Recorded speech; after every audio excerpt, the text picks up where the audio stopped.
বছর বছর ভোটের লাইনে দাঁড়িয়ে ভোট দেন, হাতে পেয়েছেন এনুমারেশন ফর্মও। ২০২২ সালের ভোটার তালিকায় অনেকের নামও রয়েছে, তবুও শঙ্কা যেন পিছু ছাড়ছে না, পাছে নাগরিকত্ব খোয়াতে হয়। তাদের শিকড় যে ইরানে গাথা, তাই ভোটার তালিকায় বিশেষ নিবিড় সংশোধনের মাঝে দোলাচলে আশঙ্কায় নিয়ে দিন কাটাচ্ছেন পুরুলিয়ার রেল শহর আদ্রার ইরানি কলোনির বাসিন্দারা। যাকেই পাশে পাচ্ছেন এনুমারেশন ফর্ম হাতে নিয়ে জিজ্ঞাসা করছেন, ঠিকমতো পূরণ হয়েছে তো? আমার কিন্তু ২০০২-এর ভোটার তালিকায় নাম নেই, স্বামীর আছে, অসুবিধা হবে না তো?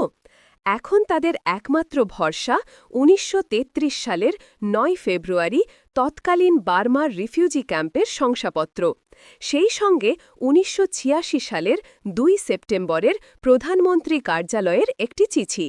সালটা ১৯৩৩, দ্বিতীয় বিশ্বযুদ্ধের সময়কালেরও আগের কথা।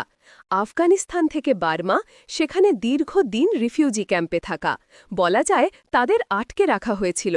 তারপর মুম্বাই থেকে ওড়িশা, সেখান থেকে ঝাড়খণ্ডের জামশেদপুর হয়ে কেউ রেল শহর আদ্রা, আবার কেউ দুর্গাপুরে বসতি স্থাপন করেছেন, কেউ আবার দুর্গাপুর হয়ে আদ্রা, আর কেউ আদ্রা দুর্গাপুর থেকে মেদিনীপুর ও মুর্শিদাবাদ।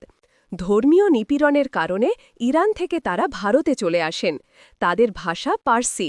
ইরানি বংশোদ্ভূত এই গোষ্ঠী বাংলাসহ দেশের বিভিন্ন জায়গায় ছড়িয়ে ছিটিয়ে রয়েছেন তখন থেকেই।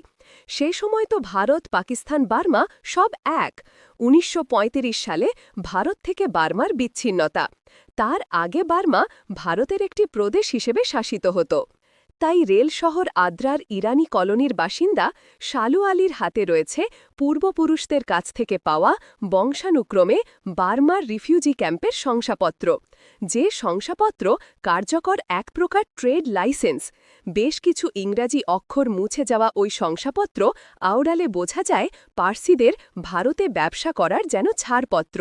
আর এই শংসাপত্র হাতে নিয়েই ৫৪ বছরের শালু আলীর আত্মবিশ্বাসে ভরা কণ্ঠ, আমি ভারতীয়, আমাদের গোড়া ইরান হলেও আমরা ভারতবাসী।